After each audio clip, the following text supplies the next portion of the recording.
Ah, jadi kita akan melanjutkan sesi kita ya. Jadi bagi teman-teman yang belum sempat ikut di sesi pertama dan sesi kedua, nanti bisa nonton untuk rekamannya di YouTube ya. Jadi silakan nanti dicari di YouTube. Jadi saya sarankan teman-teman yang baru join untuk diikuti dulu lah, dinonton dulu untuk rekaman sesi satu dan sesi kedua. Nah, di sini saya sudah upload ya untuk videonya ya. Saya sudah upload ini sesi satu, ini sesi dua. Itu.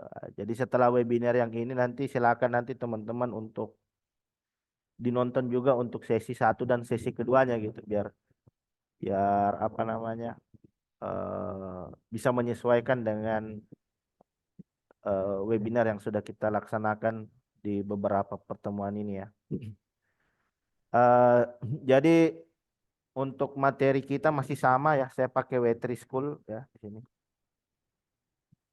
Untuk referensi materi saya masih menggunakan W3 School ya. Eh, jadi di W3 School ini nanti teman-teman tinggal pilih Python ya. Jadi pembahasan kita kemarin sudah sampai di looping ya. Kita sudah belajar while loop, for loop ya, fungsi perulangan for, fungsi perulangan while ya, dan lain sebagainya gitu. Nah, jadi teman-teman yang ingin mengambil sertifikasi di W3 School itu bisa juga ya. Jadi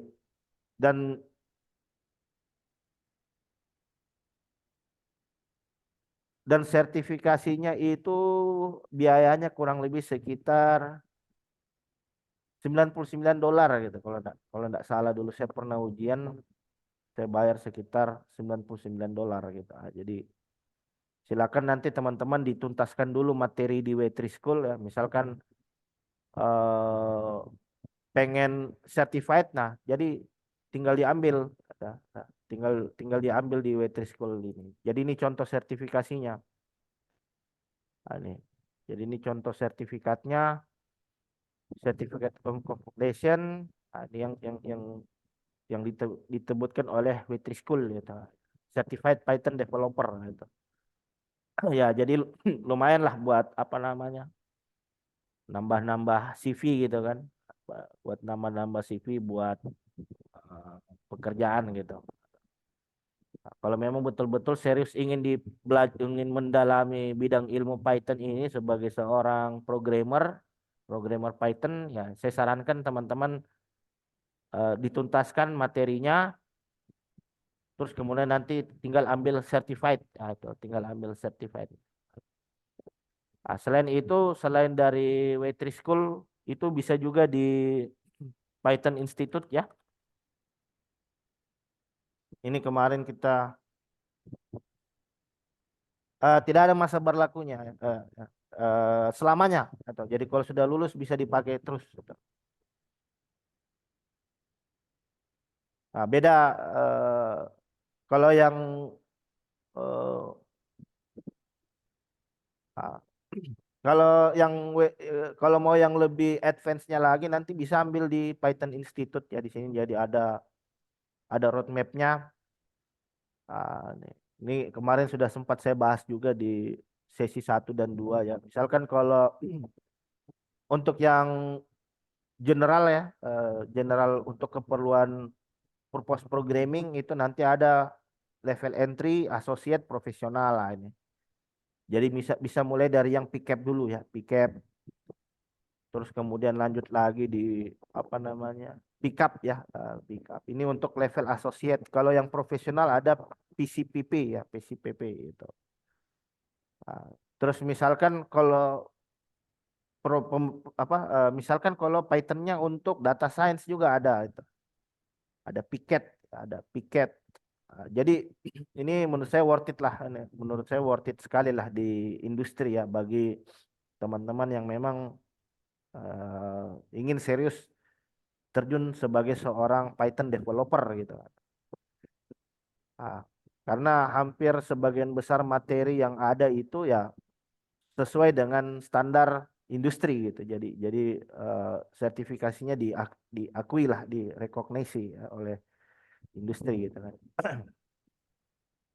Oke, jadi kita bisa langsung mulai saja materi kita ya. Jadi kemarin kita sudah sempat bahas terkait perulangan for ya.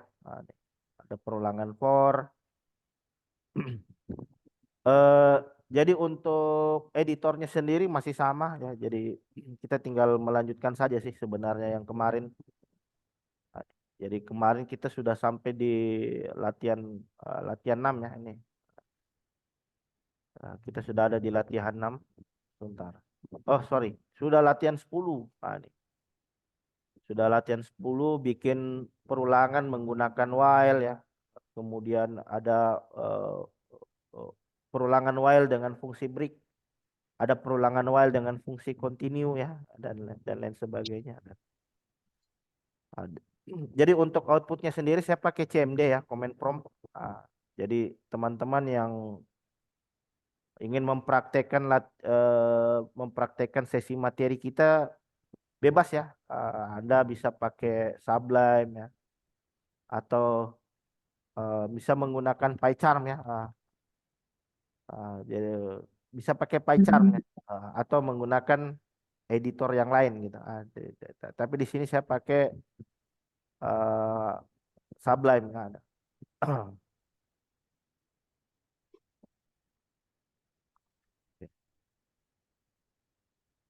Oke, jadi kita mungkin bisa langsung mulai coding saja ya. Jadi ini adalah latihan ke-11. Ah, jadi di latihan 11 ini kita akan bahas terkait fungsi ya. Kita akan membahas terkait fungsi. Jadi apa sih sebenarnya fungsi itu ya? Jadi kalau definisi dari W3 School itu function is a block of code which uh, only run when it's called ya, when it's called. Jadi fungsi ini akan dieksekusi ketika fungsinya itu dipanggil gitu. Kalau tidak dipanggil ya fungsinya itu tidak akan jalan gitu. Jadi fungsi ini hanya bekerja ketika dia dipanggil gitu. Jadi contoh mudahnya seperti ini. Misalkan saya bikin fungsi ya. Saya bikin fungsi seperti ini. Def. Cara mendefinisikan fungsi di Python seperti ini. Def my function. Ah, saya bikin fungsi. ah, jadi fungsi itu selalu dimulai dengan buka kurung dan tutup kurung seperti ini ya. Jadi kalau modelnya seperti ini tuh fungsi. Tuh. Jadi saya mendefinisikan suatu fungsi namanya my function gitu. Ah. Terus Iya sih, simpang. Bagus. di sini saya tinggal menulis print. Yang tetap ini tapi nenek. Saya mute ya. Mohon maaf. Jadi print hello this is function. Jadi kalau kalau seperti ini ya, misalkan seperti ini, misalkan saya eksekusi, saya masuk di direktori latihan kita ya.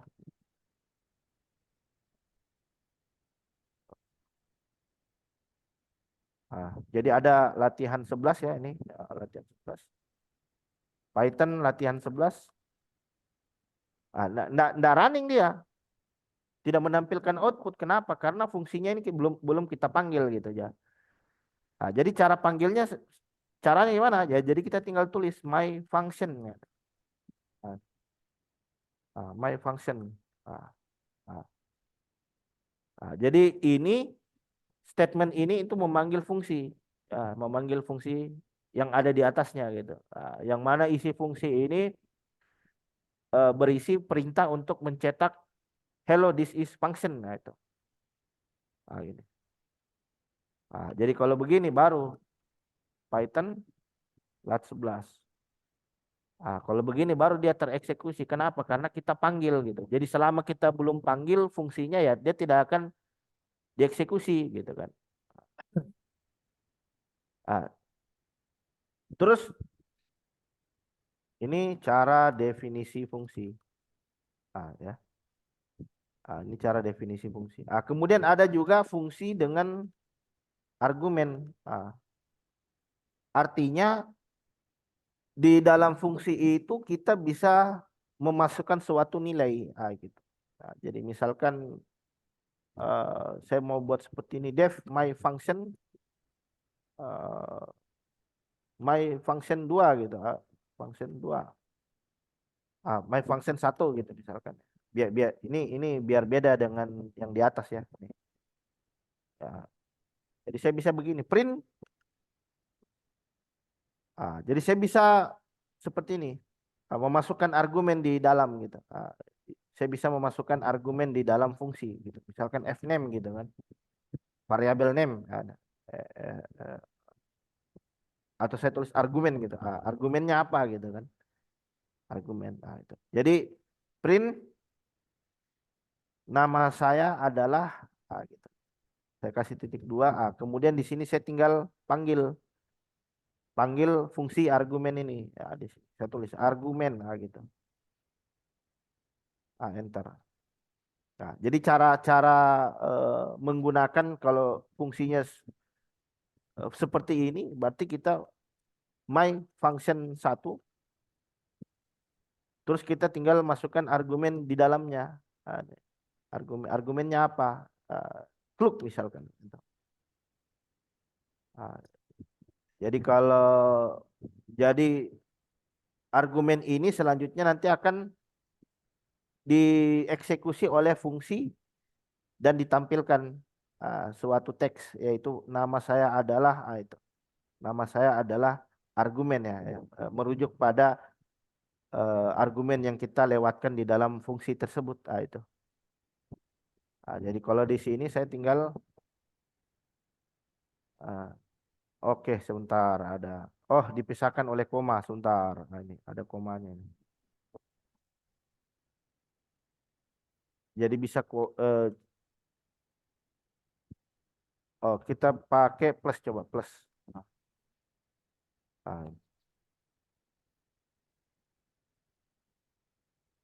My function 1, ini aduh salah. Function. Berarti yang tadi udah function. Ini koma tadi seharusnya, coba. Seharusnya koma bisa, pakai koma bisa, pakai plus bisa. Python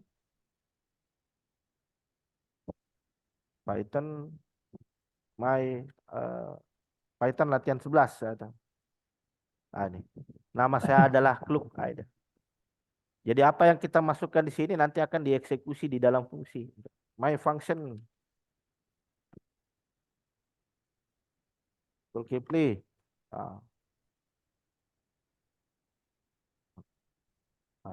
Jadi fungsinya itu reusable gitu, reusable. Artinya fungsi itu bisa kita gunakan berkali-kali gitu, Pak.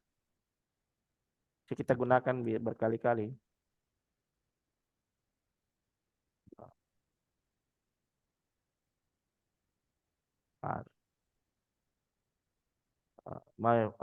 Ini hati-hati nih penulisannya. Kalau salah tulis itu bisa dipastikan programnya nanti jadi error itu. Jadi hati-hati dalam mendefinisikan suatu fungsi.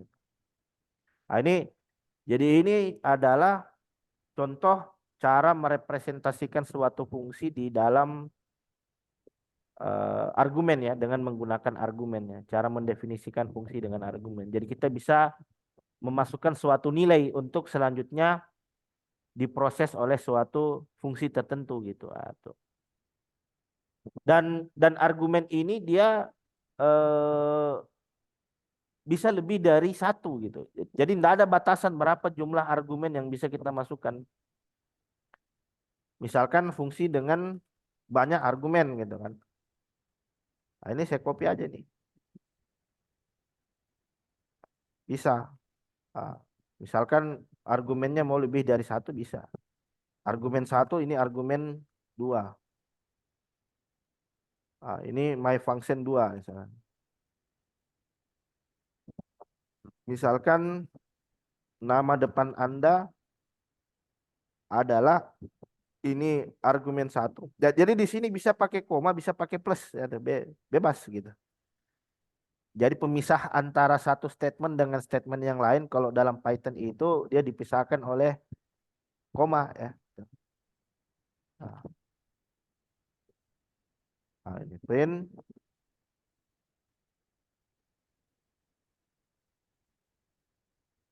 nama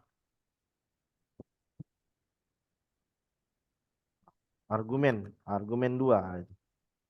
Jadi kalau yang di atas itu argumen satu, ini argumen 2. Nah, jadi berarti cara panggilnya seperti ini. Def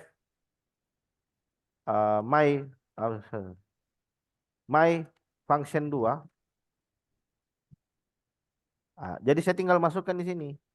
Misalkan Zulkifli, nama pertama, nama belakang Said gitu. Jadi kalau saya jalankan,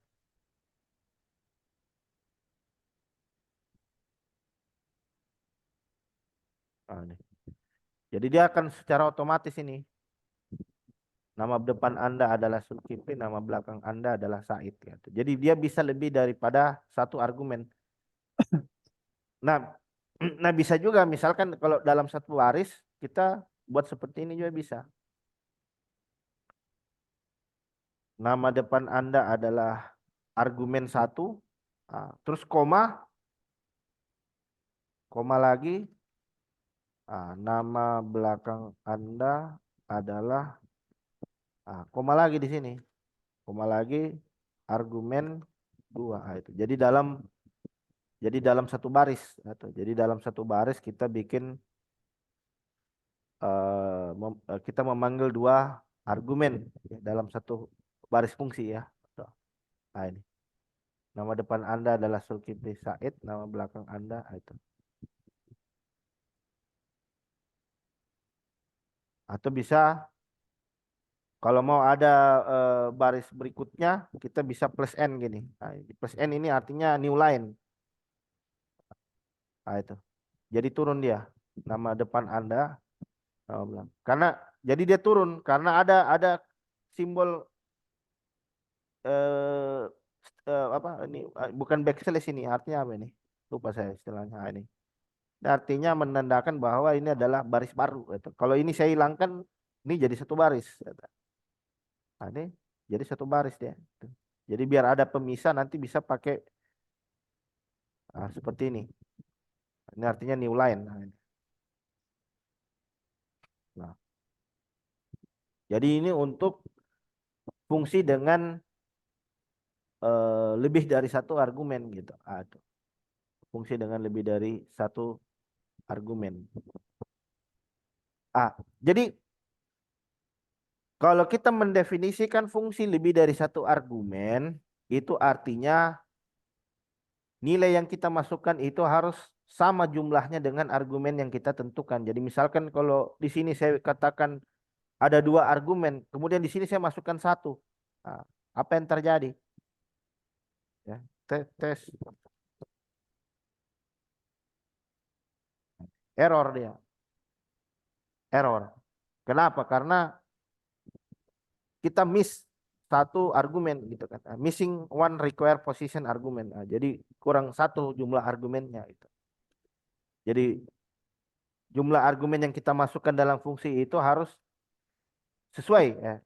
Catur sakti gitu misalkan. Ini. Ini. Kalau kita cuma tulis 1 ya error gitu. Atau kita tulis 3 error. Karena jumlahnya tidak sesuai dengan fungsi yang kita definisikan gitu kan. Jadi fungsi harus sesuai dengan apa yang kita tentukan tentunya. Nah, jadi kita bisa buat seperti ini ya. Jadi ada pertanyaan Pak, Pak misalkan argumennya itu dinamis gitu. Kita argumennya dinamis. Jadi pertanyaannya misalkan argumennya itu dinamis ya. Artinya argumennya itu kita tidak tahu. Argumennya itu kadang nilainya 2, kadang nilainya 3, kadang nilainya 5, kadang nilainya 10. Kalau seperti itu gimana caranya? Itu yang kita sebut dengan dinamis argumen ya, argumen dynamic atau yang biasa arbitrary argumen. Ini. Artinya argumen dalam fungsi itu dia bersifat dinamis ya. Kita tidak tentukan berapa jumlahnya itu. Jadi dia fleksibel gitu. Kalau kita masukkan satu diproses, masukkan dua diproses, masukkan tiga diproses. Nah, itu. Nah, jadi caranya seperti ini. My function 3 jadi saya masukkan dengan seperti ini. Jadi ada apa namanya? Simbol seperti ini. Nah, ini argumen aja. Nah, ini artinya bahwa argumen yang masuk nanti ini dia bersifat dinamis gitu kan. Ah, ah. Terus nanti di sini kita tinggal tulis print ah, eh, nama adalah ah, ah, jadi dia nanti ini jadinya seperti array gitu kan. Argumen gini, cetak seluruh nilai argumen gitu kan. Cetak seluruh nilai dari argumennya. Berarti di sini saya tinggal panggil my function 3. Ini. Nah, my function 3 misalkan Kipli.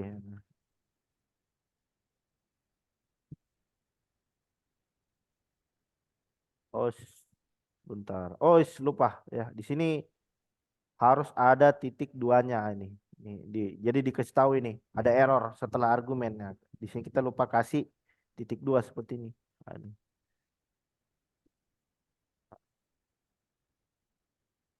Argumen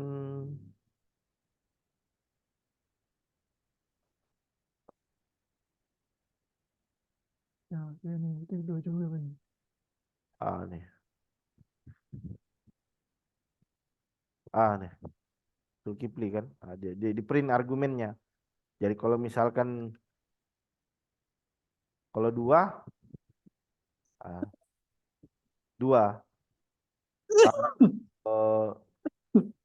tiga, tiga. Nah, jadi di sini dia kayak array dia jadinya. Jadi kita bisa nanti looping di sini. Kita bisa bikin looping untuk melihat nilai setiap argumennya. Jadi kalau saya mau lihat indeks ke 0 misalkan, mau indeks ke 0,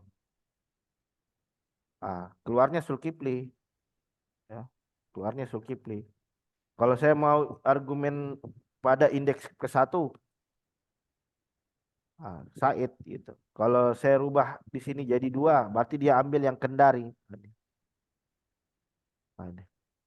Ini jadi nanti yang ditampung ke dalam argumen itu nanti nilainya ini. Jadi yang ditampung itu nanti nilainya adalah array gitu kan, list ya. Ini kan tipe data list ya kalau masih ingat gitu.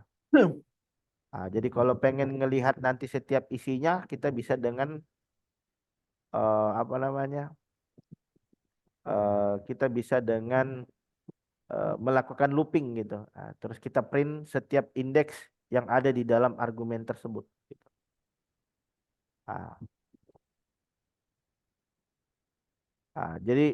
Jadi contohnya seperti ini. Contohnya seperti ini. Jadi ini saya copy saja ini. Ini saya copy. Kemudian saya buat fungsi baru. Ini. Sebentar. Looping list on argument. Jadi saya bisa seperti ini. Ini jadi my function 4 ya. Jadi biar berbeda. My function 4, ini my function 4. Nah, di sininya yang saya rubah. Di sininya for x in argumen. Jadi setiap x pada fungsi argumen ya.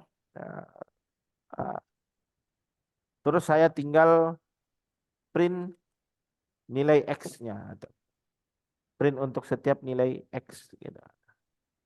Nah, jadi kalau saya coba jalankan, oh, ini ada titik duanya ini, selalu lupa ini saya. Ini keluar dia. Zulkifli, Said, Kendari gitu kan. Biar enak ini sebentar. Saya kasih pemisah gitu kan. Ah,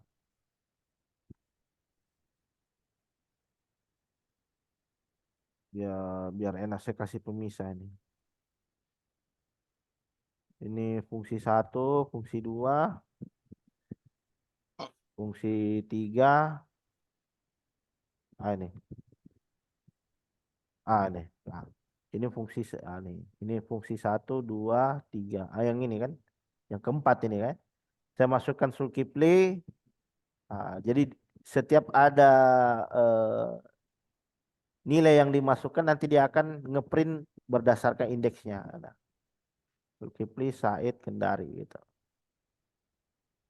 Jadi kalau misalkan cuma dua nilai yang dimasukkan, ini dia hanya print dua. Ini indeks ke 0 dan ini indeks ke 1. Aduh.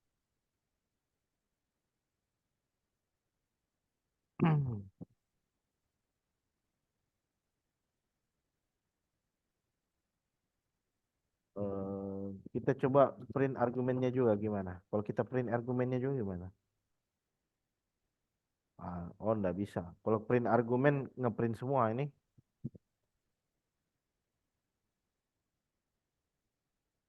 Kalau saya coba pakai indeks gitu, indeks of argument gitu kan. Jadi print X-nya, print indeksnya coba. Terus,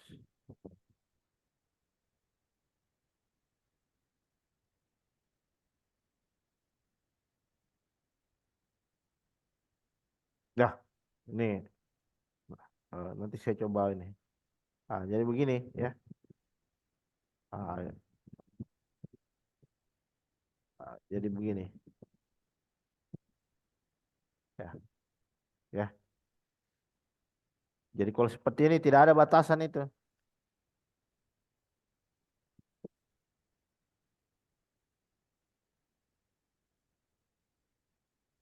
tidak ada batasan. Mau 100, mau 10. Jadi dia cara ngeprintnya itu berdasarkan indeksnya. Ini indeks 0 Zulkifli, indeks 1 Said, indeks 2 Kendari, indeks ketiga Kluk, indeks 4 Komtia itu. Aduh. Itu untuk jadi ini untuk fungsi dinamis ya, jika argumennya itu dinamis. Jadi eh, fungsi ini juga bisa kita gunakan untuk fungsi matematika gitu. Misalkan saya bikin begini. My function 5 gitu kan. Jadi yang masuk itu adalah nilai X gitu kan. Kita mau apa ini? Kita mau kalkulasi nilai kan. Misalkan return apapun nilai yang masuk. Jadi argumen yang masuk itu selanjutnya misalkan kita kalikan 5 itu 5 kali dengan nilai X misalkan. Nah, jadi saya bisa seperti ini. My function 5, saya misalkan masukkan nilai 10 gitu. Jadi yang di return di sini itu adalah kita print dulu di sini. Ini. Jadi saya bisa print di sini, bisa di sini ya, bisa di sini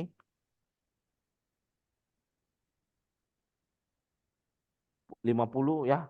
Ini keluar. Bisa di sini, printnya itu bisa di sini, bisa di sini. Bisa di sini.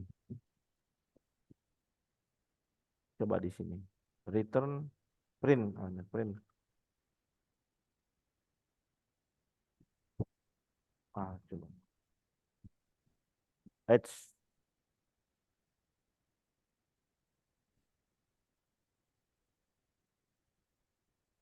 tuh sama saja. Jadi misalkan kalau di sini saya panggil lagi fungsinya,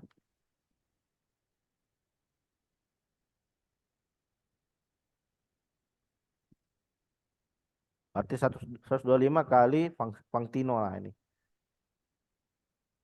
Berarti 125 kali 5 ini. 625. Nah, itu. Ini cara menggunakan fungsi untuk operasi matematika. Gitu.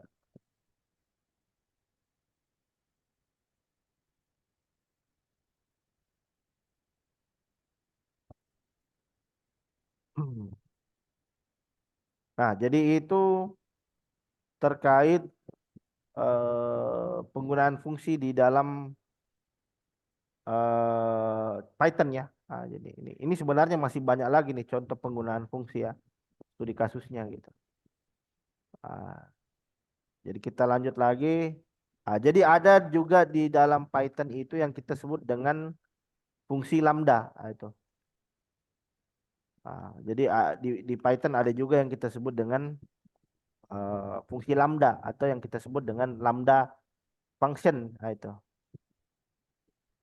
Jadi lambda function ini eh, fungsi di dalam suatu variabel gitu. Jadi fungsi dalam variabel. Jadi atau kita biasa sebut dia sebagai anonymous function. Jadi kita tidak perlu definisikan fungsinya secara eksplisit gitu. Fungsinya itu kita definisikan dalam suatu variabel gitu kan. Jadi misalkan seperti ini. Saya punya nilai X lambda. Ini kita langsung masukkan fungsinya lambda. Jadi keyword ini sudah dikenali sama Python gitu. Jadi kalau saya definisikan lambda seperti ini otomatis langsung diketahui sama Python sebagai anonymous function gitu. Lambda eh, A plus 10 misalkan. Jadi nilai yang masuk selanjutnya nanti kita eh, proses gitu dengan fungsi lambda. Jadi di sini kita tulis print X, saya memasukkan 5 misalkan. Python lat 12. 15 dia. 15. Karena 5 ini selanjutnya nanti akan ditambah ya. Jadi dia masuk ke fungsi lambda terus terus nilai 5 ini nanti dimasukkan ke dalam variabel A terus ditambah 10. Berarti 15. Gitu. Itu contoh penggunaan dari fungsi lambda gitu kan. Jadi kita bisa juga buat seperti ini. Misalkan Y sama dengan lambda A, B gitu kan. Jadi kita lakukan pemrosesan untuk variabel A dan B. Variabel A dan B ini kita mau apakan? Variabel A dan B ini kita mau kalikan A kali B misalkan. Kita mau lakukan operasi perkalian. Berarti print X. Saya tinggal masukkan nilainya berapa? Nilainya misalkan 5 sama 6. Itu. Jadi 5 sama 6 ini masuk ke dalam fungsi lambda terus dikali. A itu 5, B itu 6. Kalau saya Python 11. Ini. Eh, oh latihan 11, latihan 12. Sorry. Nah, itu. Oh, ada error sebentar. Eh,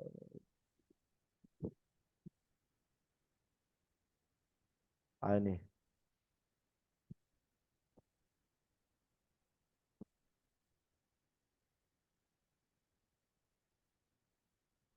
A kali ini 5 masuk sebagai variabel A dan 6 ini masuk sebagai variabel B.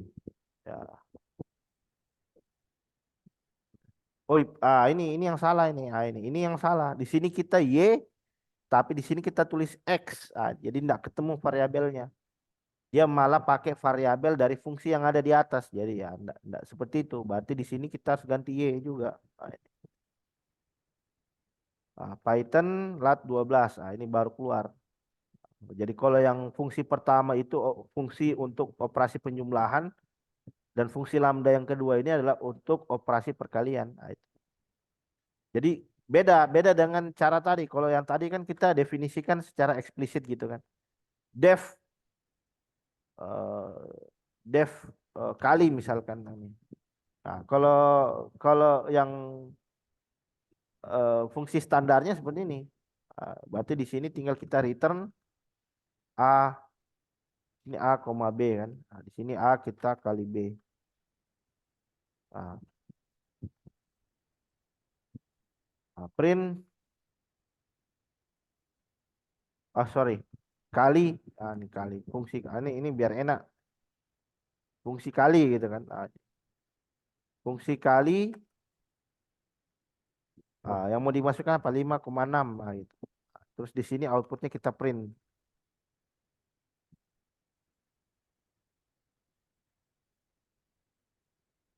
Ini.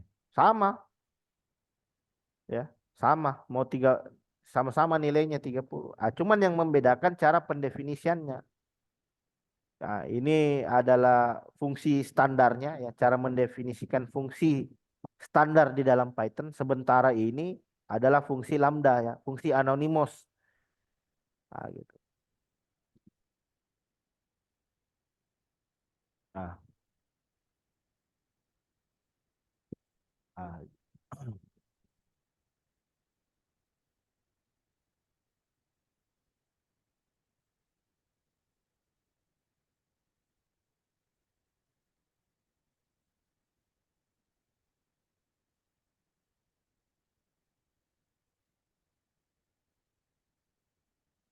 oke. Itu tadi terkait fungsi di dalam Python, ya. Jadi ada dua fungsi dalam Python, ada dua, ada yang fungsi standar dan ada yang fungsi anonymous gitu kan. Jadi bedanya kalau yang anonymous kita tidak perlu definisikan secara eksplisit, ya.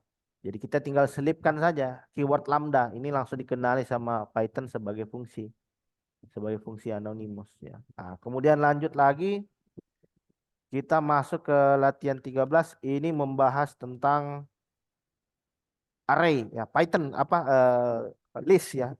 Jadi kalau array, biasa kan kita kenal istilah array, ya, di dalam bahasa programan, ya. Jadi yang pakai istilah array itu banyak, Java, PHP, ya, apalagi C++, dia menggunakan istilah array gitu. Kalau di dalam Python dia kenal dengan istilah list, gitu. List. Jadi kalau Python, tapi secara konsep sama, sistem kerjanya sama, menampung nilai yang eh, menampung suatu variabel gitu di dalam tipe data array gitu kan. Nah, jadi secara konsep sama gitu, cuman penamaannya beda. Jadi kalau Anda cari istilah array di Python ini akan ketemu. Yang ketemu itu list gitu, ada list, ada tuple, ada dan lain sebagainya gitu, ya. Tapi secara konsep sama, sistem kerjanya sama, enggak begitu jauh berbeda. Nah, jadi misalkan kalau saya definisikan seperti ini, ya, mobil gitu kan, mobil. Kalau kalau cara pendefinisiannya seperti ini pakai kurung siku, ya, dibuka dengan kurung siku dan ditutup dengan kurung siku. Ini artinya adalah list, ya, tipe data list. Ya. Cek print, cek kita type, ya, type, print type of mobil. Tipenya apa dia? Python latihan 13. List dia kan, list. Beda lagi misalkan kalau saya seperti ini. Nah, dia jadi dictionary, ini, tapi ini pembahasan nanti nih, pembahasan nanti. Kita fokus dulu, ya. Jadi simbol-simbol ini ada artinya nih. Seperti ini itu ada artinya. Seperti ini itu ada. Jadi beda cara mendefinisikan, beda menentukan tipe datanya gitu. Kalau kalau saya cara definisikannya seperti ini, berarti saya menentukan tipe datanya adalah dictionary. Tapi kalau saya definisikannya pakai seperti ini artinya saya definisikannya itu sebagai array gitu, sebagai list gitu kan. Beda lagi seperti ini ya. Nih. Kita coba cek saja ini. Kalau dalam kurung ini apa? Nah, kalau dalam kurung berarti dia tuple gitu kan. Nah, ini nanti kita bahas ya untuk dictionary dan tuple gitu. Kita bahas dulu untuk array gitu ya. Jadi yang jelas hati-hati. Ah, di dalam Python itu hati-hati cara definisikan gitu. Ah, beda kurung siku, beda dalam kurung ya. Curly curly bracket itu beda. Ah, apalagi saya lupa istilah-istilahnya itu ada. Istilah-istilah ada. Nah, misalkan Ford, mobil itu ada mobil Ford, ada Volvo, kemudian ada mobil merek BMW gitu misalnya. Nah, ini tipe datanya. Ah, jadi misalkan kalau saya pengen ngeluarin nilainya, saya bisa seperti ini. Mobil pada indeks ke nol misalkan. Nah, ini. Apa apa tipe mobil pada indeks ke nol gitu.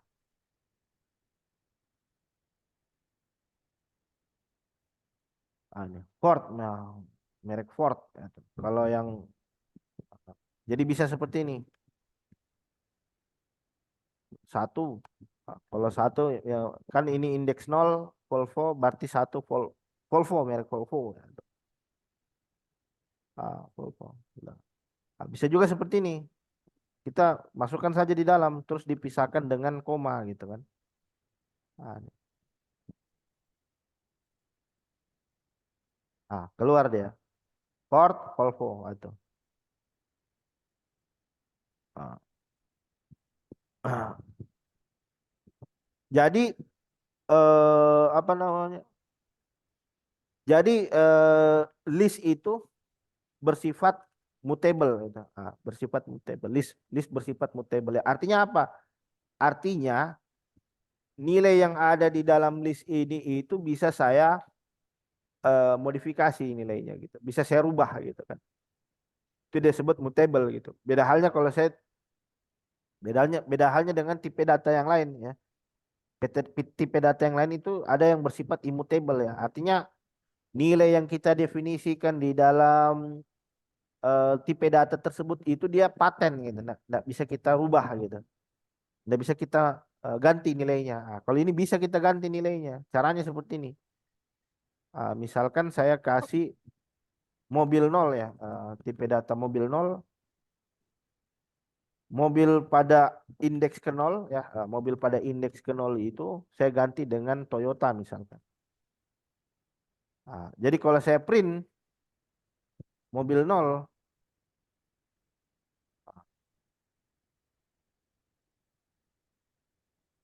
ah, Berubah sekarang dia. Yang tadinya Ford, sekarang dia jadi Toyota. Ya. Nah, kenapa? Karena tipe data yang sudah kita nilai yang sudah kita definisikan di dalam tipe data tadi itu sudah diganti dengan Toyota gitu kan. Nah, ini. Jadi dia tidak boleh kosong seperti ini. Harus ada indeksnya ya, harus ada indeksnya di dalam. Misalkan indeks satu. Nah, jadi yang berubah hanya Toyota saja gitu karena kita set nilainya menggunakan Toyota gitu. Tadinya Ford sekarang dia sudah ditimpa dengan Toyota gitu. Ah, itu cara mengganti nilai yang ada di dalam list. Kita juga bisa print nilainya misalkan saya mau print berapa lennya gitu. Lennya berapa nilai yang ada di dalam tipe data tersebut misalkan. Len mobil lah gitu. Python tuh. 3. Tuh. Jadi kalau saya tambah lagi nilainya di sini, Kijang gitu. Masih ada kayak itu mobil Kijang, merek Kijang. Kijang terus apa?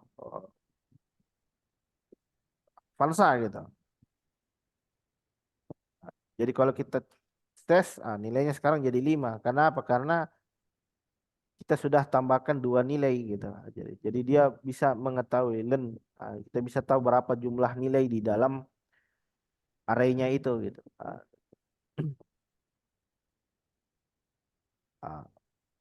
Ah, jadi kita juga bisa looping gitu. Kita bisa looping. Caranya sama dengan tadi for X ya. cara loopingnya for X in mobil misalkan ya. For X in mobil print X. Nah, ini kalau mau ngeprint ini mau ngeprint berdasarkan indeksnya gitu kan.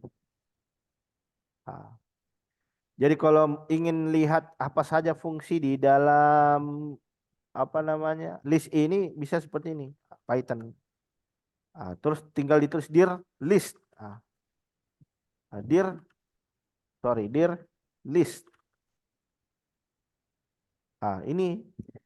Ini semua fungsi yang bisa kita gunakan di dalam list. Ada fungsi reverse, size of, append, insert. Nah, kalau perintah remove gini. Jadi saya bisa seperti ini.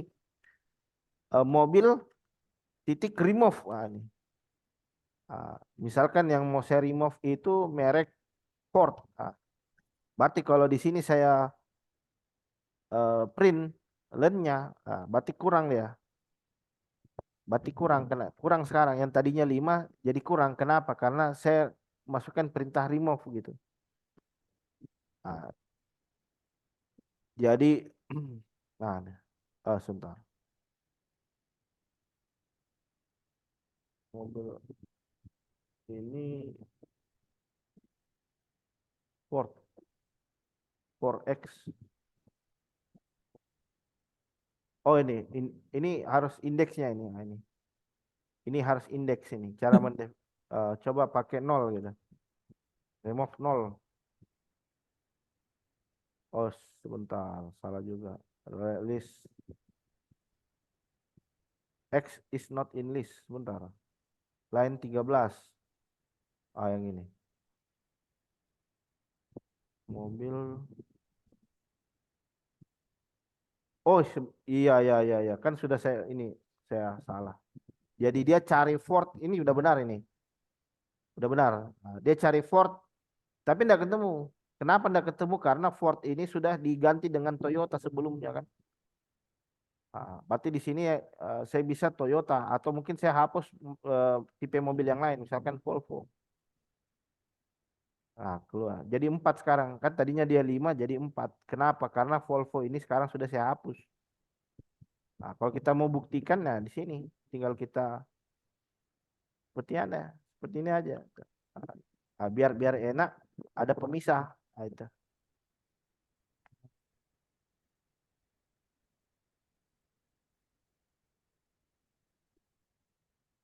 Ini. Guys, waduh, saya ngapain ini? Ini. Ini. Jadi kalau yang tadi ini 5. Toyota, Volvo, BMW, Kijang, Avanza. Tapi karena saya sudah masukkan perintah remove di sini, nilainya kurang 4. Toyota, BMW, Kijang, Avanza. Jadi yang kita hapus tadi di situ adalah Volvo. Jadi Volvo di sini nggak ada Volvo di sini. Nggak ada karena di sini kita sudah hapus untuk mobil Volvo itu. Nah, jadi jadi sangat banyak ya. Jadi kalau kita melihat fungsi daripada list ini sangat banyak contohnya. Jadi kalau kita buka Python, dir list, ini. Jadi kita bisa pakai nih apa-apa saja fungsi yang mau kita gunakan. Clear, append, extend. Jadi kalau mau lebih spesifiknya lagi, ini kan untuk melihat fungsi yang ada di dalam list gitu. Kalau mau lihat informasi secara spesifiknya kita bisa help misalkan indeks gitu. Index. Help list index gitu. Ya. Man. Oh, saya lupa ini. Help.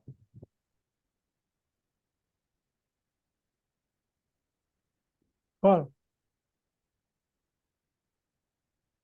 Uh, Sebentar saya coba lihat help. objek. Dia harus merujuk pada objek.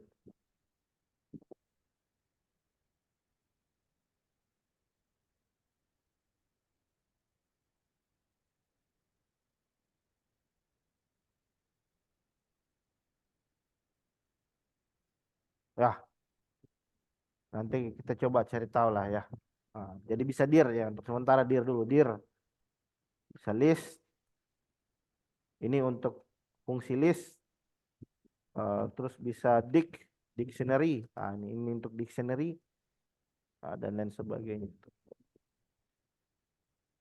Jadi jadi kalau di sini masih banyak lagi tuh. Bisa pakai mobil dot reverse. Ini. Ya ada fungsi reverse ya tadi. Ini reverse. Ini kita coba lihat kalau fungsi reverse itu gimana. Print print mobil dot reverse gitu kan.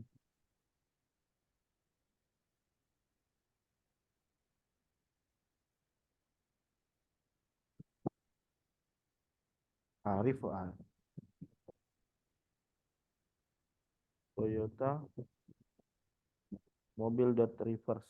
Oh sama aja. Print. Oh none. Hasilnya none sudah reverse. eh Kita lihat contoh reverse.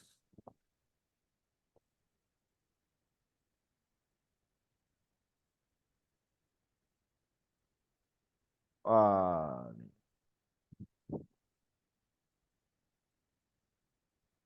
oh sebentar. Gini.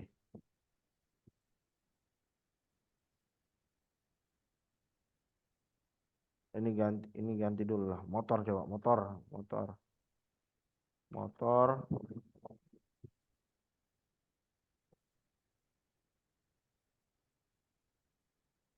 Honda Matic. Scoopy. Ah, kita tes dulu.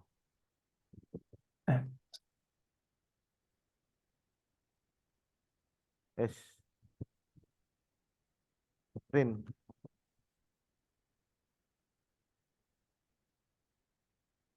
Oh sebentar. Ini harusnya begini. Ini print. Sebentar. Ini.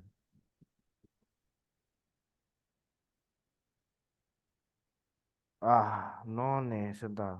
Hmm.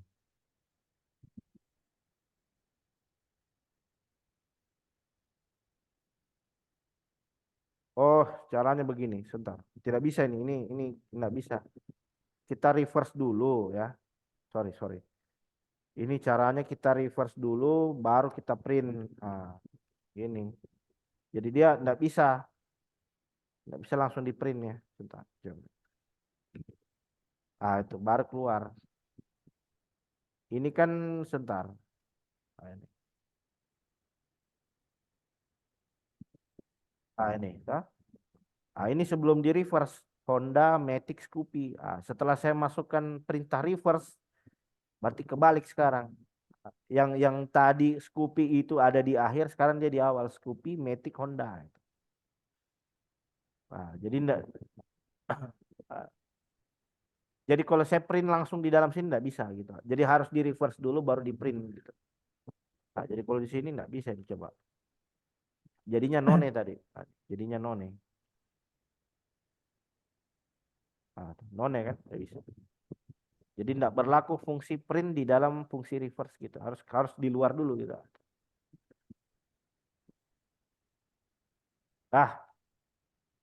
Jadi sangat banyak ya fungsi di dalam list ini yang bisa kita apa namanya, yang bisa kita otak-atik gitu kan. Ya mungkin itu dulu ya. Jadi kita sudah bahas 3, kita fungsi bahas fungsi lambda dan bahas tipe data list gitu. Jadi eh, jadi kalau kita merujuk pada uh, Jadi kalau kita merujuk pada referensi itu banyak sekali nih. Banyak sekali apa namanya fungsinya nah ini. Kita lihat. Jadi untuk list saja ada fungsi append ya. Add element at the end of the file, clear, remove the element of the file list. Jadi nanti ini Anda bisa uji coba secara mandiri gitu kan. Nanti Anda bisa coba sendiri gitu. Fungsi-fungsi. Jadi setelah pembahasan list ini di pertemuan berikutnya kita bahas objek. Nah, ini ada objek. Ini udah mulai masuk ke OOP nih. Nah, ini kalau sudah bahas kelas, bahas objek, bahas fungsi apa namanya inheritance ya. Ini udah mulai masuk dan oke. Jadi mungkin sampai di situ dulu ya. Karena saya melihat waktu juga sangat terbatas dan uh, fungsi ketika kita masuk ke OP itu memang harus ada satu materi tersendiri ya gitu. Karena materi OP ini cukup apa namanya cukup luas sebenarnya untuk kita bahas untuk satu kali pertemuan ya. Karena ketika membahas OOP itu kita bahas kelas, apa itu objek, apa itu pewarisan ya, apa itu apalagi namanya, apa itu pewarisan, apa itu ya banyak lah ya. Ah, banyak di situ.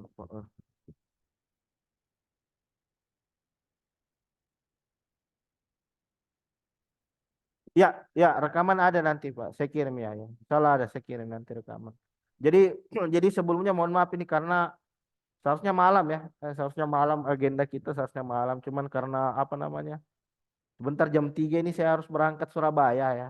Harus ada kegiatan mendadak ya.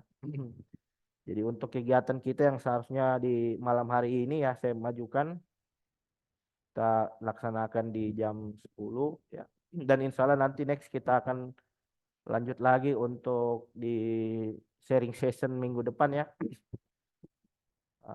Apakah nanti kita akan melanjutkan Python ini atau kita bisa buka topik baru ya karena kemarin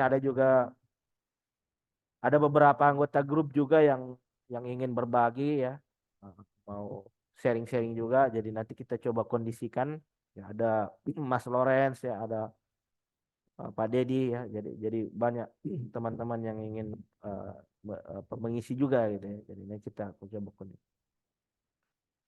Jadi itu saja ya untuk pertemuan kita di hari ini. Di sini sudah menunjukkan jam 12 ya, setengah satu. Saya bisa tutup dengan ucapan alhamdulillah. Ada pertanyaan dulu mungkin teman-teman? Halo,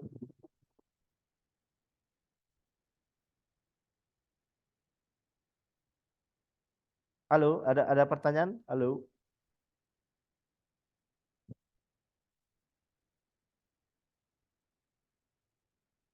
oke nggak ada ya?